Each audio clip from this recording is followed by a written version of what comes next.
yang paling banyak merugikan keuangan negara itu Pak Jokowi. Anda tahu akibat nikel dilarang, ya? Nikel dilarang, biji nikel yang dilarang ya. Biji nikel dilarang, 95% biji nikel itu dipakai untuk perusahaan Cina. Dikasih harga, kan gak ada harganya. Harganya di Shanghai $80. Pemerintah resmi menetapkan buat Cina-Cina itu $34. 95% produknya diekspor ke Cina. Bebas bayar pajak 30 tahun. Tolol itu namanya. Tolol itu namanya. Tolol itu namanya. Perkarakan saya, silakan Pak Jokowi. Kita merespon komentarnya Faisal Basri tentang hilirisasi nikel. Sebenarnya berita ini sudah 2 minggu yang lalu, tidak salah ya, karena berseliweran videonya gitu. Cuma kita tidak bisa jawab waktu itu, walaupun agak shock gitu. Saya juga shock karena kalau itu benar, itu akan menampar pemerintah karena gaungan dari hilirisasi ini begitu luar biasanya memang. Karena kita ambil data-data yang beredar itu kan sudah ada lonjakan yang begitu tinggi tentang income Indonesia yang dari $1,5 miliar satu tahun menjadi 34 miliar dan sebagainya. Kita rakyat ini kan bersenang hati saja, tapi karena kalau dilihat datanya di lapangan, ya memang kawan saya juga ada yang bermukim di sana gitu. Jadi saya tahu bagaimana mereka sekarang ekonominya bisa bergerak begitu bagus. Dia bilang, "Bang, saya nggak pernah mimpi bisa seperti ini," gitu. Karena ada yang sampai punya tongkang dan sebagainya. Ini kan sebenarnya fakta semua gitu ya. Tapi karena yang ngomong ini adalah ekonom UI, Faisal Basri, ini kan orang intelek yang begitu dikagumi di Indonesia. Jadi suaranya itu kalau ngomong itu didengar orang gitu. Sayang, cuap-cuapnya itu kadang-kadang ngawur juga gitu. Nah, sekali ini, cuap-cuapnya ini, saya tidak mau merespon kemarin-kemarin karena saya tidak berani gitu, karena itu angka yang sebenarnya bukan kapasitas kita merespon itu. Tapi alhamdulillah tadi malam saya membaca tulisan Pak Dahlan Iskan bahwa sudah dijawab oleh staf ahlinya Pak Luhut Binsar Panjaitan, karena mereka menulis saat berangkat ke Brasil, New York dan Washington DC gitu ya. Yang saya sayangkan ya karena kaum intelektual kita ini kan sebenarnya cerdas-cerdas, cuma kadang-kadang menjadi culas ya, karena mungkin tidak dapat sokongan pemerintah atau tidak bisa masuk ke kabinet dan sebagainya, itu urusan mereka lah gitu. Yang disayangkan ini meracuni pemikiran rakyat. Kalau yang sumbu pendek ini kan bahaya. Kita ini kan tahu bagaimana keterbelahan kita, pengalaman kita di DKI Jaya waktu pilkada dan pilpres 2019 itu cukup menyakitkan sebenarnya dan sangat mengkhawatirkan kita sebagai rakyat semuanya, saya pikir. Karena sayang negara besar ini kalau dipecah-pecah seperti itu pemikirannya oleh orang-orang yang sebenarnya cerdas tapi ya tidak bergas gitu ya. Kritikannya tentang hilirisasi nikel dan turunannya serta kebijakan yang diambil oleh pemerintah, itu yang dilakukan presiden itu disalahkan semua sama Faisal Basri. Sampai keluar kalimatnya itu ya 11-12 dengan Rocky Gerung. Itu sebenarnya ada undang-undangnya, itu nanti kalau diteruskan itu membahayakan Anda, Pak Faisal gitu kan. Karena di sana ada kalimat tolol dan kebohongan juga gitu. Saya perhatikan, pagi ini saya lihat video itu berkali-kali ya. Karena saya juga tersinggung sebagai rakyat yang mendukung Pak Jokowi gitu ya. Karena saya begitu mengagumi beliau sehingga apapun saya korbankan untuk beliau gitu. Karena buat saya sebagai seorang yang lemah sebagai rakyat biasa ini, satu saja pemikiran saya bahwa Indonesia ini aman sajalah karena kita punya anak cucu gitu. Bukan cuma mecucu aja sekarang kalau nggak dapat apa-apa gitu ya. Video ini beredar luas karena medsos begitu masifnya sekarang. Ini yang saya bilang sangat membahayakan.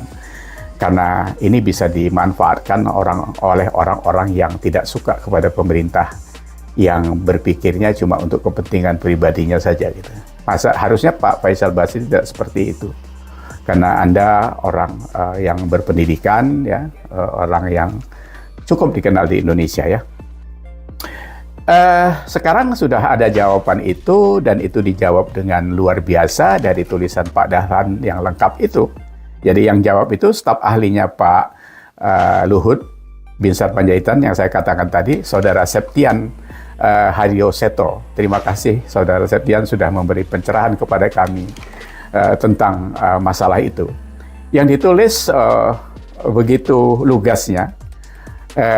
Penulis ini adalah penulis akademisi yang berpendidikan juga, pernah selalu ketemu dengan Pak Faisal Basri katanya, begitu. Sehingga ini perlu direspon juga sama Pak Faisal Basri karena dia meluruskan apa yang ada di pemikiran Pak Faisal Basri. Kita ini sebagai manusia bisa salah, bisa apa saja. Tapi kalau itu betul-betul gentleman, kalau itu sudah dijawab orang dan Anda punya salah data, Anda harus minta maaf, bos. Karena ini menyangkut nama presiden, gitu, bukan nama ketua RT di samping rumah Anda, gitu. Kalau itu kan Anda bisa datangin aja sampai jalan pagi pakai celana pendek, gitu kan. Ini presiden Republik Indonesia yang dikagumi dunia, gitu, ya. Saya dan rakyat Indonesia kagum kepada beliau dengan kepuasan rating approval 90%. Ya, itu yang harus diingat. Karena ini presiden terbaik sepanjang sejarah Indonesia. Dengar itu, ya. Jadi kalau yang nulis ini orang kaleng-kaleng, beleng-beleng seperti kami, ya mungkin ada bisa cuekin. Tapi ini tidak, karena Anda ngomong sebagai seorang akademisi, dijawab data dengan akademis. Dan itu harus diselesaikan, ya. Sampaikan ke publik sebagaimana Anda edarkan melalui video. Minta maaf di sana, Anda salah atau tidak. Atau Anda punya alasan lain, atau perdebatan yang kalau perlu dibuat forum. Jadi disiarkan di televisi atau di mana, terserah. Karena sekarang banyak TV swasta juga yang beredar dari video-video ataupun medsos. Jadi Anda kalau salah ya minta maaf, gitu, ya. Jadi kami tunggu itu. Jangan sampai Anda nanti kami Rocky gerungkan juga, gitu. Karena ini serius. Saya pribadi saja melihatnya ini gemes gitu sebenarnya. Karena ini menyangkut nama besar bangsa. Anda tahu kan sekarang Pak LBP, kalau Anda harus tahu lah, jalan ke Brasil, ke New York, ke Washington DC, ketemu dengan Katarina, Direktur IMF yang juga mengkritisi hilirisasi itu kemarin begitu juga viral. Tapi beliau minta maaf karena ternyata salah data gitu. Nah itu orang profesional. Dia minta maaf malah memberi catatan kepada negara-negara berkembang. Harus berani seperti Indonesia. Berarti kita kan jadi contoh, bos, negara ini. Kok Anda ngulik-ngulik dari dalam ini kayak apa? Jadi yang saya sesalkan itu, Bung Faisal, itu adalah itu tadi. Anda itu orang akademisi, Anda intelektual, Anda juga pendiri PAN, ya. Pernah juga jadi tim ahli untuk mengaudit BP Migas dan sebagainya. Itu kan luar biasa itu. Walaupun Anda nggak selesai waktu itu, gitu kan.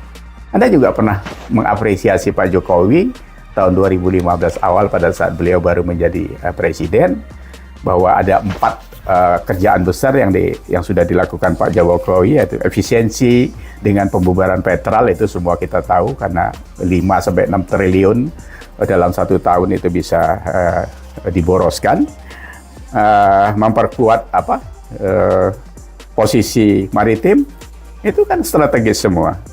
Apalagi lelang jabatan waktu itu keberanian Pak Jokowi yang tidak pernah dilakukan oleh presiden sebelumnya. Jadi bagi-bagi itu walaupun tidak bisa bersih 100% karena ini politik, ya, tapi bisa diminimize paling tidak dari 30 menteri, mungkin ada 5-6 orang yang bekerja dengan baik, itu bisa menolong yang lain itu. Tender pengadaan gas waktu itu untuk percepatan PLN 35.000 megawatt, itu Anda sendiri yang ngakuin kok. Nah, kalau sekarang tiba-tiba Anda begitu mengkritisi Pak Jokowi dengan data yang tidak baik, itu kan lucu jadinya, ya. Bukan Pak Jokowi nggak mau dikritisi, ya. Kalau perlu sekarang buat aja lah forum pengkritis presiden atau apa, bisa dibiayai kok itu. Tapi ya waktu diskusi forum itu jangan beber-beberkan kemana-mana kalau belum selesai itu. Masa orang-orang pinter kayak Anda itu jadi kayak keblinger kayak gitu, ya. Jadi tolong Pak Faisal, ya, yang terhormat, kasih jawaban yang mencerahkan kepada kami rakyat yang Anda anggap bodoh ini mungkin gitu ya. Jadi jangan kasih jawaban yang menyesatkan karena kami sudah muak dengan celotehan yang menyesatkan itu, hoax, fitnah dan sebagainya. Kasih yang bisa mencerdaskan gitu loh buat anak-anak muda kita gitu. Karena Indonesia ini mau dirawat ke depan, bukan mau ditarik mundur ke belakang seperti rencana-rencana gerombolan yang ada sekarang itu. Jadi apakah Anda masuk ke situ gitu? Harusnya tidak lah. Anda keturunan orang terhormat kok. Saya tahu latar belakang Anda, pendidikan Anda semuanya. Kita mengikuti kok. Anda itu cerdas semuanya. Tapi sekali lagi jangan cerdas terus culas. Nanti jadi beringas dan ganas, ya. Jadi itu yang perlu kami sampaikan. Terima kasih. Kami tunggu jawaban Pak Faisal. Baik melalui siapa saja lah yang bisa dikembalikan lagi ke masyarakat melalui medsos atau apa, sehingga clear gitu. Jadi jawaban dari Bro Septian bisa mengkelirkan semuanya ini. Jadi Anda juga menjadi orang yang besar hati. Kalau memang Anda salah, minta maaf gitu. Jangan ngeles-ngeles ke sana kemari kayak orang partai politik saja gitu ya. Jadi begitu saja. Terima kasih sekali lagi sudah menyimak. Sampai ketemu lagi di Respon. See you.